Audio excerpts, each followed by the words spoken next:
Good evening, and welcome to the Caring View, the online social care chat show available on YouTube, LinkedIn, Facebook, you name it, we are there. We're also there on podcast. We've got a website, www.thecaringview.co.uk, bringing you resources, blogs, recent events, upcoming events. We try and cover all sort of spectrums. Before we get started, don't forget to subscribe if you're watching us on YouTube. If you're watching us on one of our social medias, give us a follow. We've got a newsletter now on LinkedIn and our website. Get subscribed to that and we will keep you updated. Finally, the views are our own and not of the companies we represent. And tonight, I think that's more important than ever to stress. This is a social care, social current events sort of look back at the last couple of months of what's been going on in the UK. And I have no filter. This is an unfiltered show. I have no filter. So I can't tell you what I'm going to say. I can't tell you what our guest is going to say. I can't tell you what Mark is going to say. But just remember that these views are our own and not of our companies. Good evening, Mark. Good evening, Jack. How are we both? Good evening. Not too bad, thank you. You? I'm good. I'm good. Jack, for our viewers, for our listeners who may not have met you before, and, you know, shame on them if they haven't, who are you? Give us a quick introduction. I'm Jak Savage. I eat, breathe and sleep adult social care, and I have had 25 years in the field. I've had education, I've had training, I've been the boots on the ground. Now I'm at home with a disability and receiving that care myself, which has turned me into an independent employer. And for those viewers who are just joining us today, I've got purple on. It is Purple Tuesday, and this is a global movement to represent improving the customer experience for those with disabilities and their families. But I mean, Jack, the disability experience is always perfect, isn't it? You've never had a problem with accessing events and conferences with disabilities, have you? Yes, I have. I've actually had a recent encounter. Tomorrow is the National Association of Social Care Conference, and I may be going, I may not. My customer experience has been absolutely terrible. It's something that I'm quite happy to work with them on the future. But for everybody with a disability out there, purple is for you. Everyone's thinking of you today. And if you've had a terrible experience like I have, keep on with the movement. Let's get together every year. Let's wear purple and let's challenge those organisations who do not deliver 100% towards accessibility and inclusivity. Spot on, absolutely spot on. And I think we did an episode last year, didn't we, Mark, on Purple Tuesday? We did indeed, yes, I believe so. We'll have to dig it out. I'll have a look in the background. Yeah, definitely. And you know, we are quite keen. We had our first takeover show a couple of weeks ago with Dudley Sawyer.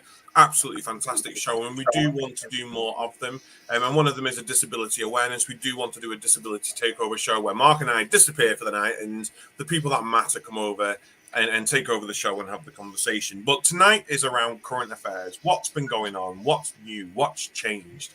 And the thing that I find very odd, if you were born on the 1st of September 2022, you've seen 2 monarchs and 3 prime ministers. 2 monarchs and 3 prime ministers, and you were born 2 months ago. That is mental, especially because the former we've had to wait, 70 years for? And then the latter should be every 15 years you'll see 3 prime ministers. What is going on in today's world in UK politics, Jack? Have we got the stability we need in this country right now? No, it's a mess. I'm just going to put it right out there. It's an absolute shambles. Carry on. I just feel that this is not the time. It's not the place. We are on the precipice now of so much change. And as the government announced that they are going into winter and they're looking forward to predicting a winter crisis, I would like to point out to our ever-changing government with that big revolving door that we haven't come out of crisis in social care for the last 5 years. It's more compounded, and more compounded. And it's about time that they all stop playing around in the big playpen inside number 10. They start digging their heels in, sitting down at the desks and looking at the compounded crisis we do have in this country. Yeah, I completely agree. I mean, Mark, we've got Rishi Sunak now. And, one can presume that this was always the plan all along for Rishi to come in and swoop in and fix the country. We've had Liz Truss, who record breaking for the last 200 years is our shortest serving prime minister, who now is able to claim up to £115,000 a year in expenses in work costs. And we had Boris Johnson coming to do a sort of unprecedented comeback. I'm going to have a month off. I'm going to come back. I'm going to fix the country.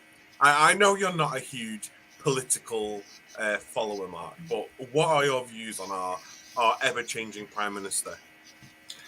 I think, I don't follow politics, but there's just no consistency, and social care and healthcare is not on their priority list. It doesn't seem to be in any of their speeches that I listen to. Whenever I kind of have the radio on, it's just not on their agenda. I think if you kind of follow people on social media, they definitely think that it was all kind of put in the way for Rishi Sunak to come in. They seem to think there's going to be, money's going to go, it's going to all go kind of online and contactless. So we'll have to see whether that pans out. But I think Rishi Sunak isn't relatable. And I don't follow politics enough to care whether it's Conservatives or Labour, but I definitely think that they're kind of losing the popularity, so to speak. And we will see, different government in next time there obviously is a vote, unless they turn it around. But I think there's so many problems. I don't think they're going to turn it around. It's not just social care. They've got a housing crisis, the cost of living crisis. There's so much going on. There's talk about schools going to a 4-day week, companies going to a 4-day week. I mean, everything just seems to be changing really quickly, and there's no kind of grasp on actually the reality and the control of what's going on. Everything is changing quickly. It just doesn't change as quick as our government at this moment in time. No, I'm fully with you on this, and I personally don't feel like I struggle because I don't want to get too controversial on some of these things, but I don't think Rishi is relatable at all. I think this whole sort of, it's fine because, yes, we know he's ethnically diverse compared to all of our other prime ministers that we've ever had, which is fantastic. Our first ever Asian prime minister, amazing, wonderful, whose wife's worth stupid amounts of money and doesn't pay the right amount of tax, and he's got a green card and wears £2,000 sneakers during cost of living crisis event meetings and doesn't have know how to pay for fuel. So how can we have him relatable? It's a very difficult situation. But as soon as he came in, relatable Rishi, hashtag relatable Rishi. I love that, Mark. I absolutely love that. As soon as he comes in, though, the bank's like, oh, sigh of relief. Rishi's in power. It's fine now. Things are changing. Things are on the better. They're not. I'm buying a house at the moment. I can tell you now mortgage prices aren't changing. I can tell you now interest rates aren't changing. I'm also buying a car right now, and I can tell you now that that's become more expensive over the last 3 months. So nothing's changing, and I don't think anything will change until well into next year. But let's talk about consistency. Let's talk about the lack of health and social care, and let's rewind the clock. So let's go back to March 2020, and we had arguably the most famous health and social care secretary we've ever had, Matt Hancock. Matt Hancock's amazing. Matt Hancock is going to be eating worms and kangaroo penises, and he's going to be locked in boxes in a couple of weeks' time in Australia in an all-expenses paid trip when he actually should be in prison. That's by the by. But we had Matt Hancock, and Matt Hancock saw us through the first part of the pandemic. He gave his mates contracts to benefit them and to get them off the ground, and he was a controversial health and social care secretary. He quits. He was caught having a fiddle with another woman while he was married, while everyone else was in lockdown. We get Sajid Javid. Whoa, fantastic. Stabs Boris in the back. I'm going Boris. I'm going, and I'm taking Rishi with me. We've not planned this. We're not doing this together. Honestly, this is a completely separate thought. We're just doing it on the same day.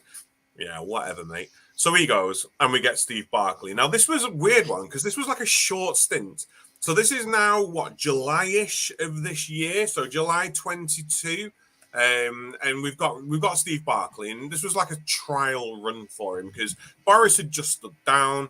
Steve Barclay had just taken over from Sajid Javid, so we knew there was going to be a new prime minister. We knew there was going to be a new government. We then get arguably one of the worst health and social care secretaries we've ever had. Well, especially that I've ever seen. Sorry, Jeremy Hunt, it's not you. It's Therese Coffey.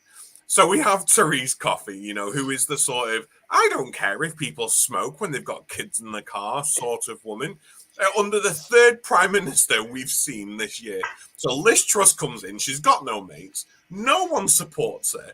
This, you know, the whole of government is crumbling. She's like, someone come and work with me. We get Therese Coffey. So then, obviously, Liz Truss and Kwasi, they absolutely mess up the economy. Everything collapses, and Liz goes. That's it. I'm going. Kwasi's resigned. Sure, he has. Suella has resigned. Let's not talk about Suella tonight, but she's resigned. So Liz, off she goes. Off she pops. We get Rishi Sunak. So goodbye, Therese Coffey. Back to bloody Steve Barclay. What on earth is going on? So we've had 5 health and social care secretaries in 2 years.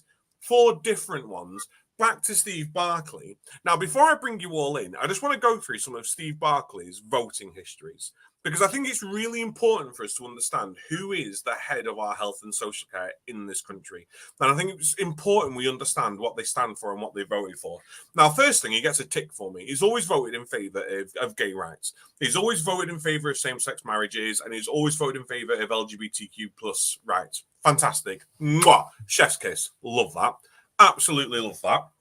However, he's usually and majoritarily voted against preemptive climate change rules and laws and legislations. So he doesn't really care about the environment. And that's a huge thing in health and social care at the moment, is greener care and greener sustainability. He's usually voted against laws to promote human rights. And by that, I mean the people who are risking their lives every single day to cross that channel from adverse lifestyles that we cannot even imagine, who are drowning on our beaches. He don't care about them. So he's usually voted against, you know, supporting them. And that's a massive majority of his votes. And he's also voted against assisted death and assisted dying. Controversial topic, I know, but as a health and social care secretary, I think it's something he needs to be open-minded to, because he can't put himself in that position. He does favour raising the threshold for the amount people earn before they start paying income tax, which is nice because that benefits those who are on the lowest pays. That's absolutely fine.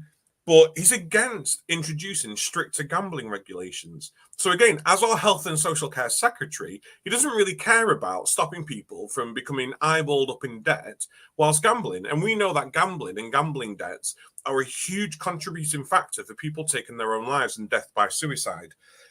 He also doesn't really like the fact, or doesn't want to vote to support benefit rises in lines with cost of living crises.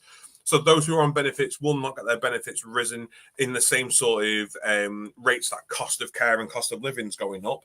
And he's also against benefits for disabled people.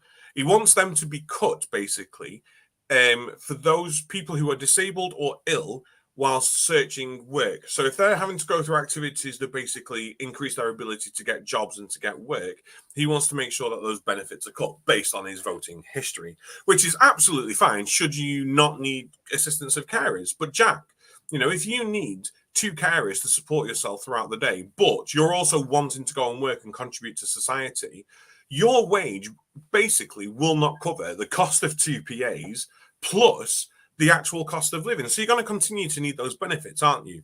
But this is our new health and social care secretary. Is he the right man for the job? I feel like I've been terribly biased, and I probably have, because I don't think he is. But is he the right man for the job based on those voting histories?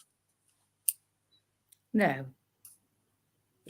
There we go. He's not. No, I'm joking. Honestly, what are your views on him being our new health and social care secretary? I'm not saying that we can pick somebody out and go, yes, they're going to be the perfect person for this. But what do we need to see from an adequate health and social care secretary? I think we need to see somebody who is ready now to stand in front of that podium, like during COVID, to reassure families who worried about the cost of living, and relatives who have care, and for people to actually now be able to have some reassurance that they are looking at the crisis that we are on the edge of and currently in right now at this time before anything else, and take some action. Everything was slow at the beginning of the pandemic. We were slow to move. We could see things coming from across the seas. We had a PPE crisis. And, you know, I needn't go back to Matt Hancock, but he should be at that COVID inquiry that's up and coming and not being in the jungle, getting paid by ITV and then 115,000 for his MP salary or however much it is. He shouldn't be doing that. We need somebody, whether it's Steve Barclay or not, to stand up now and put social care first. Not make it the poorer cousin of the NHS. And I'm very proud of the work that our NHS do, but I'm equally as proud of social care. We can't do it without funding. We can't do it without priority. We can't do it without that now button and that urgency being kind of pushed to the front of the government's eyes. And I feel that why do we in social care always have to bang the drum for money? Why does it have to lead to people being worried about putting the heating on? I live in a household where I've got care, but I've also got a lot of equipment. I've noticed I've stopped plugging my electric wheelchair in and using that more around the house, which resulted in a fall in the kitchen 3 weeks ago. I should have been in my power chair, and I decided that I wanted to try and walk new short walks around the house. So that's resulted in accident and injury for me. But what do we do for other people that are also switching off their equipment now? Social workers have noticed a rise in people refusing equipment to help them with illness and disability because it relies on mains power, such as false alarms. I've got an electric bed in my house that I couldn't do without, that needs to be on 24/7. There's so many things that have not been considered by this government, and the financial support that they could put out at present is minimal. It is nothing.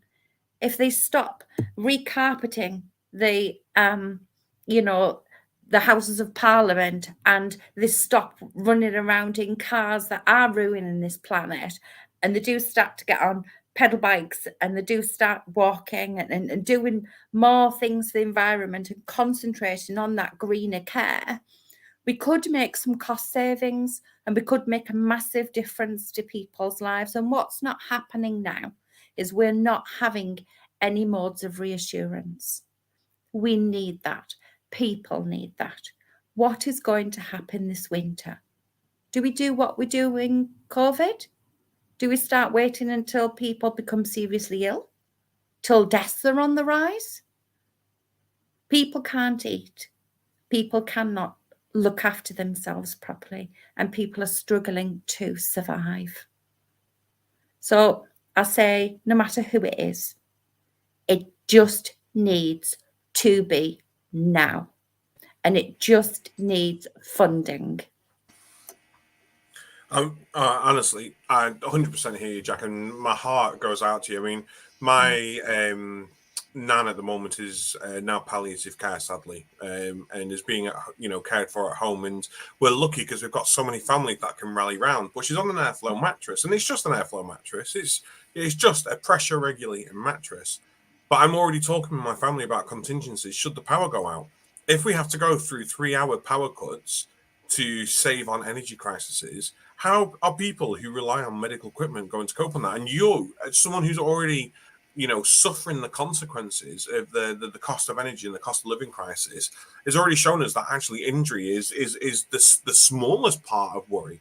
You live with people and you've got a package of care. Should that be someone who doesn't and is trying to make ends meet and falls and doesn't have that power, does not have that fall pendant plugged in because they do not have the money, they are going to be on the floor for hours and hours and hours. And anybody knows you can fall and break your hip, and yes, that's bad. But if you fall and break your hip and you're on the floor for 5 hours, that's what's going to kill you. Is that time on the floor, that damage of being on the floor. And we can't have, as a first world country who practically invades other countries in this world, telling them how they should manage their people and manage their politics. We should not be having people living in such poverty. No, we shouldn't. And what they are failing to see is people are struggling to eat. So we're going to have more malnourishment. We're going to have people who have a knock-on effect towards their diets, people who cut back. We've got parents who are not feeding themselves, they're feeding their children. We've got people, trebled now at food banks. So really, we're going to have a more serious health problem if we don't address social care, if we don't address poverty, and if we don't get this government to stand up now, put their money where their mouth is and prioritise. I couldn't give two hoots about the banks. I couldn't give two hoots about everything else. Interest rates do need to shift.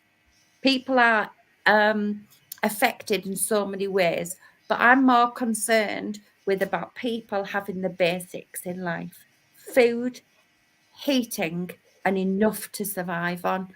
And that will lead to better health and better social care. I agree with everything you're both saying. And Adam, you touched on something that I was going to talk around, kind of the blackouts and actually what the plan is. And, I've seen numerous local authorities, just rate the people that you look after and, whichever one. Well, everybody needs a visit. They're there for a reason. If there's a blackout for a few hours, a few days, you can't just prioritise one person, not the other, because actually, like we've spoken about, is around the falls and bits and pieces. And there were some stats I was trying to find up in the background that came out that showed that for every hour somebody is on the floor, it's an extra day in hospital that they'll be. But the problem is there's no services once those people go into hospital. So we've spoken about the malnutrition, people that are falling, people that can't get doctor's appointments to go to A&E and then might be admitted for whatever reason. But there's no services to prevent everybody from going to hospital in the first place.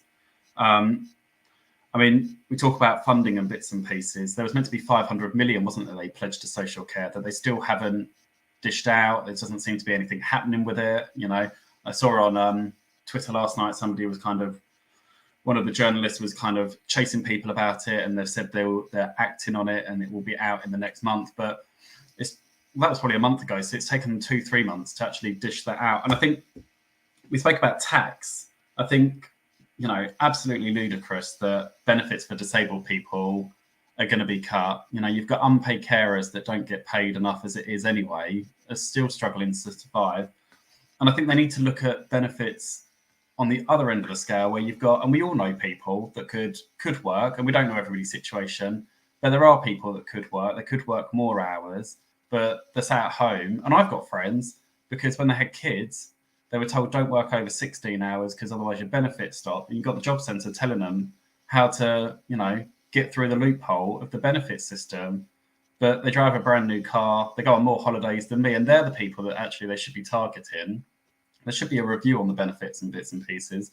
I know people that live in a 4-bed house and there's one person in there and it's adapted. And it annoys me because I think actually that could be a home for somebody that actually needs that adapted home, where it's got the ramp and it's got the ceiling hoist, but actually you've got somebody that's very able in there. Actually, you should be moved out into a 1-bed flat. Somebody actually with a family that could make use of that home and the garden and everything else should then be moved in. And it just, it's been going on for years, but we've had a few people in the comments. So Zita has said, we need someone rooted in the real world and aware of real life issues and how their lack of understanding affects real people. 100% agree with that. Amanda has come in and said, so good to hear Jack's perspective. We must never forget that not funding social care appropriately is nothing more than utter discrimination. 100% agree again. Zita has said you can get lithium and solar panel battery packs. We're looking at them for CPAPs and PEG feeds. But again, the cost what people that do not have the money. Paula has said, we need someone radical who will be willing to look at the whole system of the 21st century. We still have a health and social care system based in the 1950s. Families lived together and supported each other. I believe the finding is there, but needs to be redistributed more effectively to where it supports the whole system best: housing, community, home and residential care, then hospital services. And I think Paula touches on a really good point here, actually, in the first part, is actually families don't support each other as much. I think it's getting back to that way, but neighbours don't support one another as much as they used to. You know, I live in a village and the majority of the people around us are elderly, but actually it's the elderly that are doing more for the younger generation than the other way around. So they'll pop to the shop and they'll be like, oh, do you need anything? I'm popping up. Actually, it should be the other way around. It should be the younger generation saying, do you need anything? You know, have you got enough supplies? You know, actually, I noticed this, blah. But yeah, I think Adam and I have definitely spoken about, you know, kind of, we're both very active on social media and TikTok, and the world's just become a very different place. People are very self-entitled, and we kind of seem to have lost that empathy and compassion in life. But honestly, it really winds me up. And it's these stupid TikToks. And this is all I'm going to say on the compassion of society, because it doesn't exist for me. The compassion in society is completely eroded over the last sort of 20 years. It's gone. It does not exist. And the internet is part of the problem for that. Social media is part of the problem for that. And you will see somebody just living their best life, having an absolute blast. I will be out there sometimes sweating my absolute tits off. Like, I'm not even joking. I will have sweat patches everywhere, dehydrated, having a laugh and having a joke and having fun.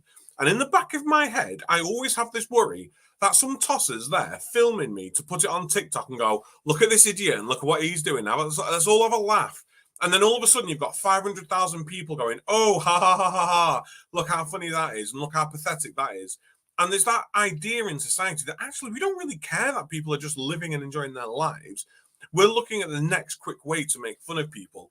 I want to go back to money, and I want to go back to this whole idea of funding. I don't want to go too far back to say that actually we had the disability living allowance, which did work to a point and, you know, was there, and we've replaced it with PIP, which is just loopholes and hoops that people can jump through and claim, and has actually seen a lot of people miss out on benefits they actually need, and has required people who are severely disabled to prove the fact that they're actually disabled to get their monies. Like, you know, that exists and that's happened. The money I want to go to is the fact that something like 300 million people in this country over the next month or so are going to receive a £300 payment. Not a problem. I think people need the support. I think the cost of living crisis needs that support. But let's say the number is 3 million and the figure is 300, pounds. That's 900 million going out towards the public to help with the cost of living crisis. Why can't the government go, actually, this is going to cost us almost £1 billion. Maybe we should just fix the cost of living crisis so we don't need to do this. Maybe we should just put money into the right place instead of going, oh, go to our website and there's all these government schemes to help you with the rise of this and the rise of that. How about we just fix it? How about we stop actually BSing ourselves and realizing that a lot of this is orchestrated, most probably to claim back furlough money. All views are our own, not the companies we represent. Maybe all of this is just ways to actually get more money coming back into the government. And we're just seeing the poorer people suffer. The Bank of England, aka the Bank of Interest, keep hiking up their rates. And the people who rely on interest are the poorest in society. They're the ones with the credit cards and the loans and the short-term loans and the long-term loans and the mortgages that are coming to the end of their fixed-term rates, going from £200 to £500 a month to £700 to £1,000 a month now. It's the poorest people in society. And we're going, but it's fine. We're going to give you £300 over winter and everything will be, lovely and everything will be fab. Money is the biggest precursor of what's going on in this country. And I don't understand why we can't fix it. Fast forwarding and going back to the DLAs and the PIP allowances, Jack, when it comes to disability benefits and the money that people with disabilities and long-term illnesses get, has it improved since the introduction of PIP, or have things got worse?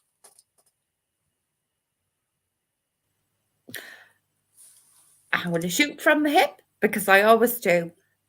It's rubbish. It hasn't got better. It is worse. People cannot survive. People cannot. It touches nothing. It touches absolutely nothing. And when you consider disability and when you consider additional living costs, yes, we're using more energy. Yes, we have to divert some of our costs anywhere else. And just as a side note, if anybody is registered disabled or anybody does rely on any equipment at home, please contact your energy provider. All of your energy providers and the water companies, everyone has an emergency services register.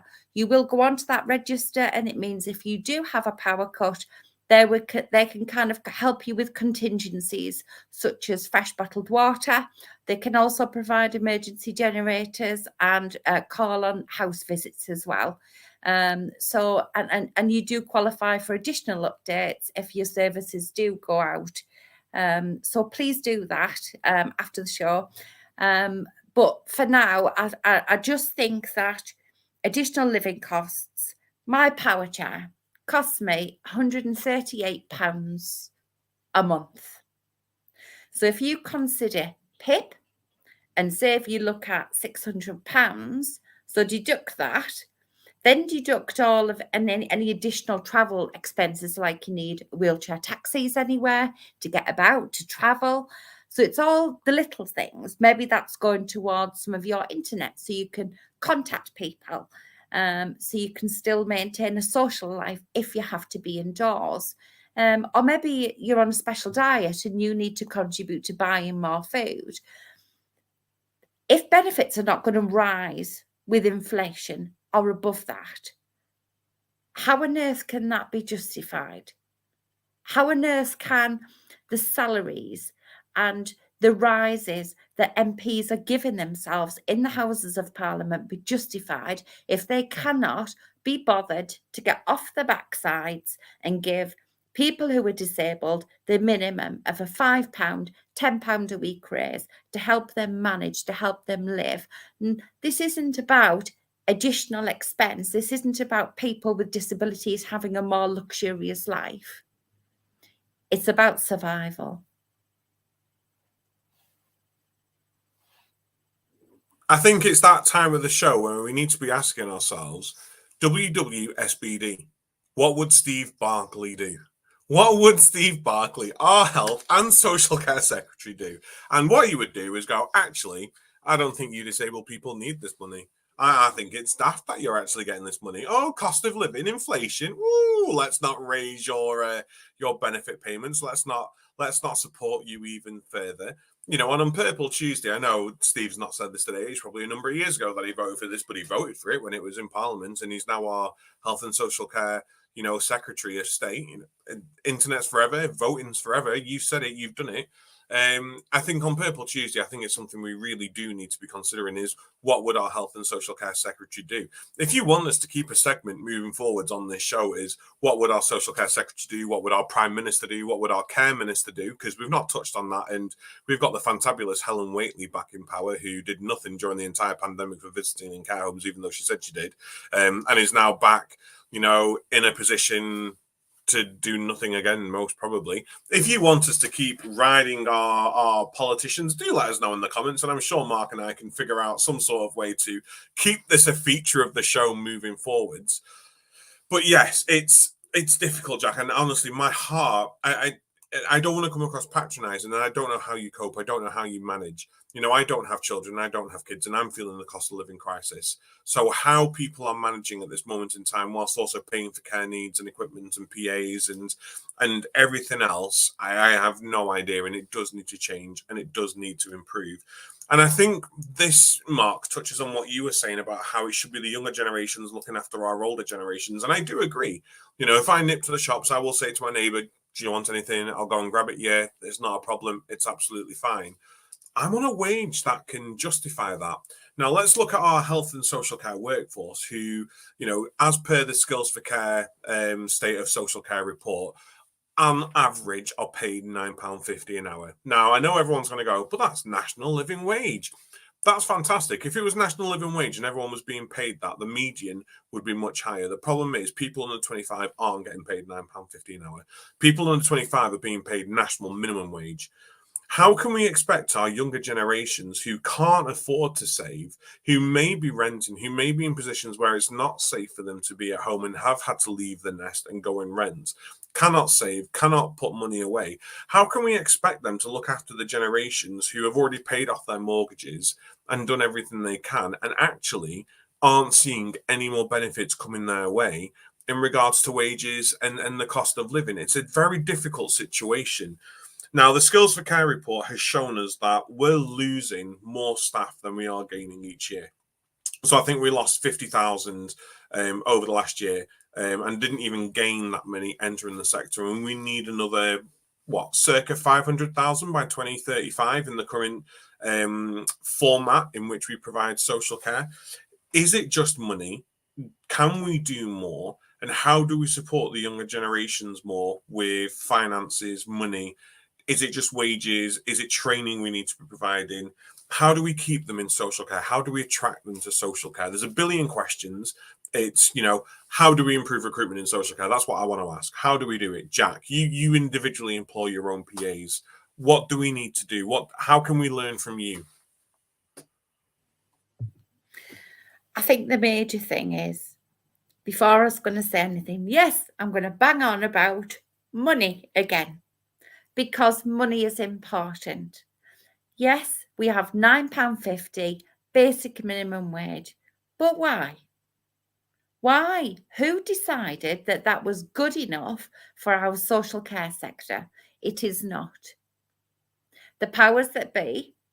Another thing on my lovely work list for you would be get a proper wage for care, get behind it, support it, get people who are working on care. I'd love to see the minimum to be £11 across the board. And I also think that obviously we've got London and London waiting on top of that, and we do need to consider additional things, but £11 an hour should be the absolute bare minimum. People are leaving the sector because look at the last 2 years. Were people valued? Were people run ragged? Were they putting their own lives on the line, caring for people within the sector whilst we had COVID? Yes, they were. And if we want to retain people within the sector, I, as an individual employer, do quite a good job. And I'm quite proud of that I invest in training, I invest in support, I carry out 360-degree monthly supervisions. Retention is quite an important thing for me. And I also think you need to be, as an employer, creating an environment where you've got that yin and yang, you've got that appreciation. If I invest in my staff, I increase their training, give them good opportunities for growth, then I'm going to get better care. And that's going to improve social care overall. Because if I'm retaining one member of staff or two members of staff, and I keep hold of them, look after them well and invest in them, pay them well, appreciate them and recognise their value, this is everything I want you to do, Steve Barclay. If you're listening, if you're watching, I could send this programme to you, because I need government to put their hands in the pocket first, increase things like workforce development opportunities, get more national programmes up and running. There's a phenomenal opportunity. NACAS and the Institute of Health and Social Care Management are looking at setting up a register, a care register, which would provide all of those things: value, recognition, reward and opportunity for care workers and those within the field, no matter who they are. There could be a PA like I've got, or they could be working in a nursing home or a private company, but it gives them an opportunity to sign up and to have some professional recognition, because I don't still believe, even after everything we've gone through in the last 2 years of a pandemic, that the social care workforce is appreciated and valued enough. I have seen care workers literally at my door, on the end of the telephone, on at the end of my email, at the end of their tether, completely lost, thinking about leaving the sector to go and have a job with Amazon because it pays more, because it values more, because there's more opportunities for growth. It needs to be seen as a profession. In order to do that, we need investment and we need somebody to sit up and listen. Does that fall with Steve Barclay? Yeah. Mark, you are one of our southerners. You are one of our people living to the, nearest to the capital. Jack and I are northerners. Jack and I are basically Scotland compared to you. So £11 an hour is a good number for Jack. I've always said 12. I mean, you've got a much higher number in mind for care workers, haven't you? I do. So I believe that they should be £15 an hour, absolute minimum. And it really surprises me. So obviously, one of the contracts that I oversee is the London Borough of Havering.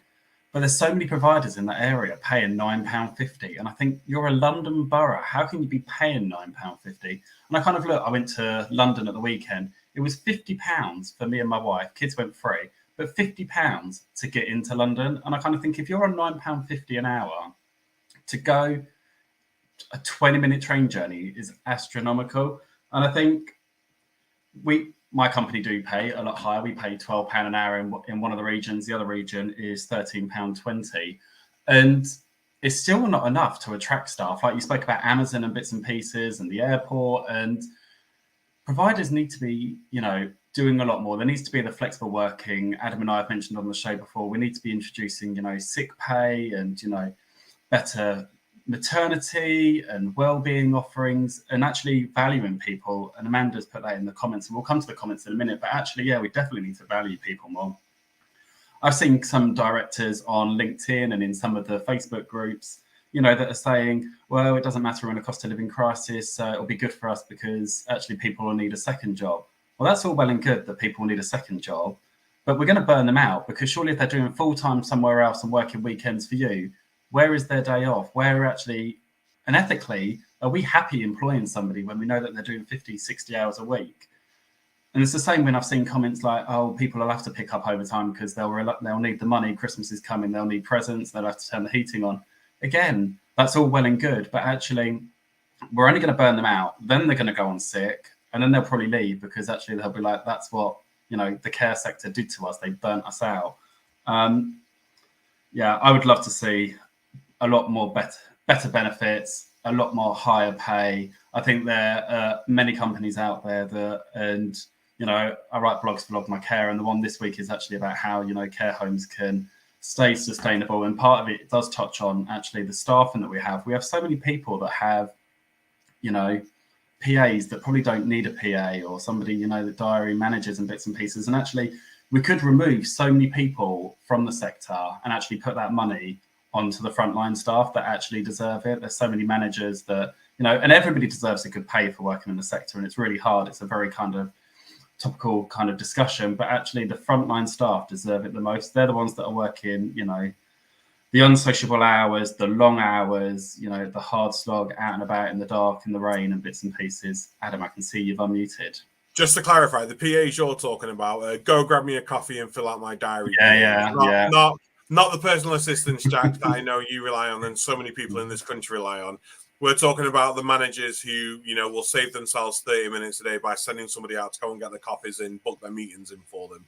And it probably costs the councils 20, 30 grand a year per employee on those PEs. So just to clarify for anyone watching, Mark is not advocating for stripping people like Jack of their PAs. I just had to clarify that up. No, thank you very much. No, people like Jack need more PAs. There needs to be more of them. And I think, during the pandemic, people were stood on the doorstep, weren't they, clapping for the carers, and then they seemed to just drop them, and then they became the kind of the villains, and then we had the whole Jodie Comer documentary and the care home panorama bits, and then they became heroes again, and then they seem to have been dropped back down. And it's a very strange relationship that the public has with care workers and healthcare assistants, and I do believe it is around the pay. I think we just automatically assume that people and we do it all the time. I'm equally, we compare ourselves to people that work in shops or cleaners and the low paid. And actually, we de-skill the people that work in the supermarkets and the cleaners. And actually, they're really vital to society to keep us going. And actually, we know that people working in the supermarket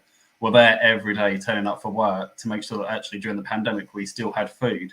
But I do think there is a correlation between low pay and how we value somebody in society.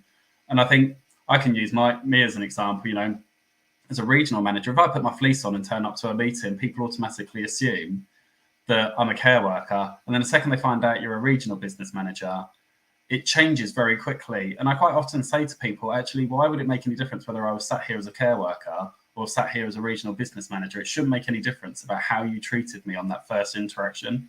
And it goes back to what we were saying earlier about society and actually how we value people and what we say to people. And actually, nobody should be looking down at anybody. Like, we're all equal. You know, there's plenty of place for everybody here, but. And we talk about that, don't we? You know, it's not just about pay, it's about values, it's about culture, it's about how we treat people. And, you know, I always used to pride myself in the fact that I knew every member of my team by name. I knew their families, I knew their children, I knew what they were doing, I knew what was new in their lives. You know, I knew what they'd probably watched over the weekend for a film because we'd had a conversation. It's about how we treat people that matters the most.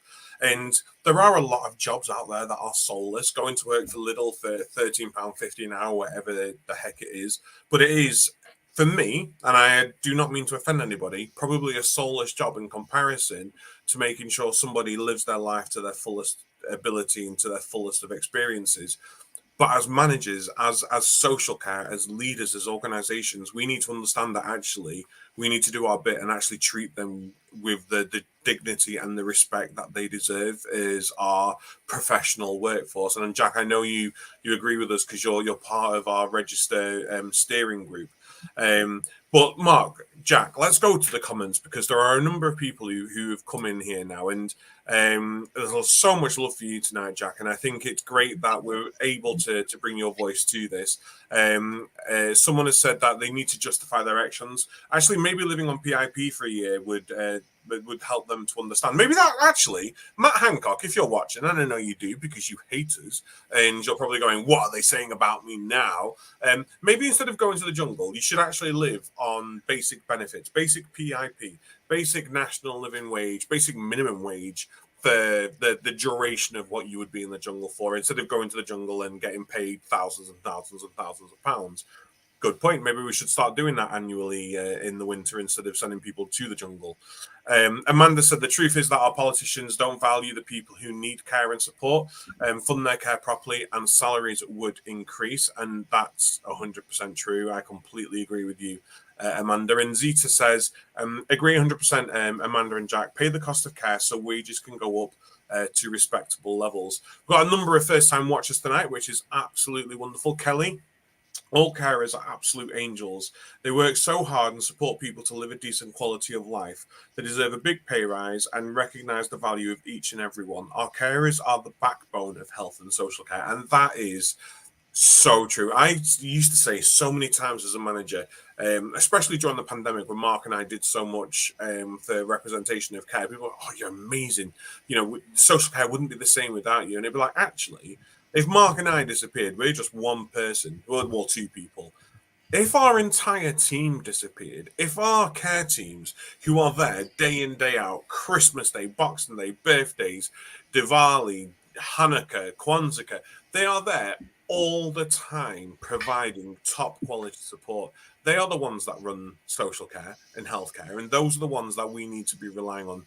That's why we need to treat them the best that we possibly can do. Again, Jack, brilliant, 100%. Good opportunity for growth. Well identified, Jack. Nurses who are academic eventually face a wall and are faced to leave social care for sectors where growth can be accessed. Again, cost of care and not private clients subsidizing LA rates. And this is something that I have seen and I've tried to avoid myself. Karen, ethics, values, and empathy all needed across social care. There's so many comments, we can't actually go through them all tonight, but they are all super important. Jack, do you want to pass comments on anything anyone said? I agree with everything in the comments that people have said, and thank you for your comments as well on everything that we've said here tonight. The only thing that I would like to say is when Steve Barclay and the rest of the government, the powers that be, sit at the table and decide what they're going to do about social care, I would like them to understand that it's much more than going to someone's house, washing them, dressing them, and getting them a cup of tea. We have fantastic social care sector workers who are going in and keeping people alive. They are keeping people well. They're keeping people safe from harm, from safeguarding, from injury, and they are managing complex medication systems, and they are doing a lifeline of jobs to help us all survive every single day. So please seek care more than just the basic bottom wiping, nose wiping, and just doing mundane jobs, because it's so far removed from that. So I would be lost without my main PA. She is an absolute legend.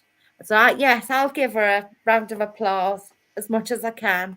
But I think for me, with everything that we've discussed tonight, I'd like people to understand that I'm available on my Twitter too. So if anybody is struggling with disability, anybody is struggling with the cost of living, or anybody is struggling whatsoever on anything we've discussed tonight, please do get in touch, because I can do some information, advice and guidance, some signposting. And if I don't know it, I will find you somewhere, or Adam will, or Mark will as well, to help you and get some answers to the things that you need. Never struggle or just survive on your own. There's always somebody there to listen. And I think that's an important thing to take away in terms of managing staff. Every Wednesday, I spend 10 minutes at the beginning of my PA shift, and I insist on a cup of tea with them, and we call it Wellbeing Wednesday. And it might be that you just put a face pack inside a little gift bag, or you might have a little Ferrero Rocher next to their coffee cup in the morning when they come into work. And it's about making that time to actively listen and to be there, and to actually, like in the comments, bring empathy forward and to listen to me. So I want to challenge everybody that's listening to the show tonight, and I want to say, can you all commit to giving any of your employees next Wednesday 10 minutes? Let's all do Wellbeing Wednesday together and just try it out. And let's give social care in particular, and health, if anyone's listening, just that 10 minutes of investment, and see what difference it can make to how you feel that day. I love that idea. And I was reading, kind of as you were talking, Jenny's comment here about that she's seriously thinking of leaving the care sector due to the absolute burnout, 80-hour weeks due to staffing issues and not being sustainable. She's a manager. And I think, we've spoken about this before, that actually there's so much emphasis on the care staff and the senior carers, which quite rightly so, but actually the support for registered managers and even sometimes deputy managers now is minimal, if at all. And actually we need to be making sure that actually we're doing things to make sure that we are retaining those registered managers. There's so many of them leaving the sector at such a quick rate that actually we're losing those skills and that experience they've got. And I was just looking online. So Adam and I spoke to somebody who left healthcare to join OnlyFans, getting £50,000 a month on OnlyFans. I was just looking on my phone at somebody on TikTok, because I remembered watching, and £150,000 a month for being rated at the #1 spot on TikTok. I mean, this person is live 24/7. But what kind of society do we live in if, people are having to sell their souls and sell their body almost actually to make that income? Actually, all these people could easily leave and could easily join OnlyFans, and hats off to people that have done that, or hats off to people that, have become creators on TikTok and spend their days kind of going live and kind of bearing all and bits and pieces. But what's going to happen to actually the people that do need support, people that are in beds in hospitals, people that are stuck at home or in care homes, actually, because we will get to a point in society, I really am sure, where the younger generation, and somebody has said it in the chat, that the younger generation aren't engaged as the older generation. We seem to be losing that kind of work ethic because, I mean, who blames them? If it's easier, to do something online and get paid, 100 odd, 200 quid. Why would you not do that? You can't fault them. But Adam, are you going on OnlyFans? I don't understand it. I don't understand. I mean, don't get me wrong. I know I need to be like a niche on OnlyFans in the gay community. I'm probably some sort of like bear otter, God knows what. That there's some sort of foot fetish people out there that might actually, like to sniff my socks. You might make the money. I personally don't understand it, and I will be crude. I don't understand it because Pornhub's free. So I don't understand why people actually pay for this stuff. I'm going to be frank about it. I don't get it. I don't get why people would subscribe £15-20 a month to someone's channel. I don't understand it. I don't think it's got longevity. I don't think it'll be around in the next 5 years. Social care will. And I think what we need to be doing now from a younger age is be saying to people, look, there are get-rich-quick things out there, and it's absolutely fab. If you want to do that as part of what you do, amazing.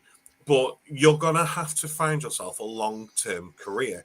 And these are the benefits of what social care is about. This is the benefit it will bring you. This is the benefit it will bring people. This is how you can contribute. This is what you could do. If you only want to do it part-time and you only want to do it 3 days a week, you can do this 3 days a week or 2 days a week or 1 day a week if the whole world's in 4-day weeks by then. I think we need to be honest with people. And I think we need to talk to our younger generations and actually say to them, look, entitlement doesn't belong to anyone. I would love not to work. I would love to be able to go online and do the caring view and get paid tons of money and be absolutely fab and go into the jungle and eat grub worms and all of that. But it's not going to happen. And I think we need to understand money doesn't rule life. And in fact, the greatest benefit we have in our lives is a contribution towards society. I'm a bit of a commie. I'm a Star Trek fan, so I believe in the fact that actually money is the root of all evil. And if we lived in a society where we just cared for people and supported people, things would be a much better place. It's just trying to put that across to people in a way that doesn't sound twee and doesn't sound like every day is different, because that's the only thing that the government can come up with when it comes to a recruitment campaign. It's got to be something really meaningful. Do the job because you bloody love people. That's it. Not because you're going to get a ticket into the pearly gates. I probably won't do. I probably won't be seeing St. Peter when I finally croak it. I'll probably be going straight down to Lucifer and having a hot tub party. I don't know what's going to happen, but I'm not doing what I do. I never do what I do to benefit myself. I do it because I love people. I do it because people need that love and respect, and they deserve that love and respect. And I can see it now that my grandma's getting that care. I can see the love and respect from the relatives' point of view. And I've never really fully experienced that, apart from when my dad was in hospital, but that was healthcare. This is at home, in community care, every day. The love and respect these people have, and that's why we do what we do. So do your OnlyFans, that's fine. But actually do a job that matters as well. That's all. I'm not disrespecting anyone, and I mean no ill will and no offense, but it's all about the people, and that's what it should be. Jack, I know you'll probably have something to add to that, but I really do. I personally feel that OnlyFans has its purpose and it will be fine, but it's not longevity, and we need more love in social care. Well, I am not acquainted with OnlyFans, so and I thought you were going to say you're on it. Only on a Tuesday, Mark. Come on. So, no, I'm not acquainted with OnlyFans. It's something that I may dare to Google, may not. Maybe not then. There's all sorts on there. It's all sorts. I think we only ever talk about kind of, the people getting naked and selling their the spicy links. Yeah. Go on my spicy link. There are all sorts. There are people knitting. So there's people on TikTok and Instagram that are knitting live and telling you to go and watch and all sorts. Yeah. I think we just hear the bad things, but maybe we should get a 24/7 OnlyFans kind of version of this show. We should do a social care OnlyFans. Let's do a social care OnlyFans. I think we could maybe attempt to do a sponsored 24-hour marathon. We could get sell tickets through OnlyFans if that's what you do, if it's a ticket thing. But I think we need to do something big, need to do something large, and we need to really project the caring view. And you know, get more people on board. So if there's anybody in the audience that be interested in watching a 24-hour marathon, even falling asleep with us, please feel free to put your recommendations in chat. But no, if anyone wants to see Mark and I on OnlyFans, just sound off in the comments. It's fine. I'm not going on. I can be your editor. I mean, look, we're at the hour point of the show already, and we've not even spoken about care home closures. We've not spoken about a number of things that are affecting social care at this moment in time. And there is so many things going on current affairs-wise. I think we need to do a follow-up, and I think we need to do it soon. And we'll have to do a catch-up at some point on what's going on. I mean, just some statistics for people out there when it comes to care home closures. Between, the decade between 2009 and 2018, around 1,000 care homes and nursing homes closed across the country. Now, in the 6 years between 2015 and 2020, 1,578 closed. Now, from those 2 years from 2020 to now, I have no statistics, but we are projecting massive losses in care homes in the country. Now, I know the King's Fund are saying, well, that's fine, the demand for care homes is dropping off. Well, actually, we've seen a growth in the sector of 6%, which sounds a lot seeing as we've lost so many homes, but actually the population and demand for care has gone up 22%. So we've got a deficit of 16% at this moment in time in care homes in this country, and we need to do something. And the cost of living crisis is only going to make it harder to operate. We've not touched on my favourite subject with my busy mates, Care Quality Commission. We've not been able to touch on that, and I mean, this is going to deserve its own show. I think if anyone is watching and went to the care show, you will know that we were going to do a show on the CQC around why we have regulation, what's the point of regulation, why do we pay for it. CQC threatened to pull out of everything, and we had to change our topic of conversation. We do want to have this conversation at some point, unbiased. We want it to be productive, we want it to be a good conversation, but we do need to have a conversation about the regulator. If I'm talking to a care home who's been rated outstanding, that's fantastic, but if their last inspection was 7 years ago, then it's not worth the paper it's written on. And we can't be having a world-class regulator saying to us, oh, but we'll get round to them because we're going through everyone that's a concern at the moment. We should have enough people in our regulator to be able to go around and inspect everyone annually. I'm sorry if that gives you the jitters as a care manager, but as a regulator, we should be able to facilitate annual regulatory checks. We can't do. There's so much we've not touched on tonight. But Jack, I want you back. Jack, I love working with you. I love the fact that we're doing the care register together. Everyone has loved your points of views tonight. I think it's absolutely fantastic. So thank you so much for joining us. Do you want to say any final words? Yes. Get in touch with your energy provider. Get yourselves registered on the list if you need to. Contact any of us in the show if you do want help and support and information, advice and guidance. And please, I'm going to hold you all, and I will check with you personally. I'll check who's attended tonight and check that next week you've all made some plans for Wellbeing Wednesday. 100%. And in fact, Jack, I invite you, if you want, to write us a blog for the website around Wellbeing Wednesday, and we will promote this as part of the Care Review. We will support you on this endeavour to make Wellbeing Wednesday a proper thing. It's a fantastic initiative, and I think it's a really great endeavour. Mark, next week, we're doing something different next week, aren't we? Something ambitious, something brave. What are we doing?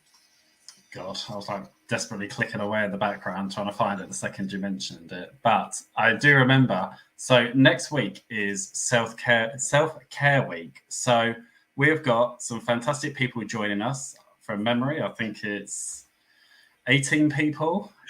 Yes. Something crazy. Who are going to come on and share their self-care top tip, and then everybody else is going to kind of discuss it. So yeah, I'm really looking forward to it because I think there's so many different opinions on what self-care looks like, whether that's exercise, whether that's eating healthily, whether that's, binge eating, sitting in front of the TV, doing whatever you want. So yeah, I'm really looking forward to next week. And there's some of the people that have been commenting tonight and that have joined tonight that are joining us, some people that haven't been on the show before. So yeah, I think it's going to be a really good good show, and hopefully, just to inspire everybody watching that actually, we can all take better care of ourselves. And actually, there's no shame in laying on the sofa watching Netflix with a pizza if that's what brings you good self-care. Exactly. No judgment in this room, no judgment at all. And if you are confused about what to do for self-care or anything else in your life, just ask yourself, what would Steve Barclay do? And I'm sure you'll be able to do the opposite and choose the right path. Honestly, thank you all so much for joining us tonight. It's been a great show. Jak, it's been an absolute pleasure. Thank you very much, Jack.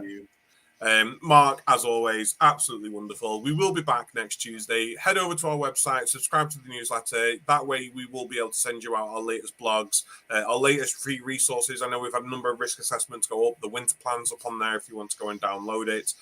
But until then, we will see you next week. Anything at all, get in touch, follow us on social media, and we will see you then. God bless everyone.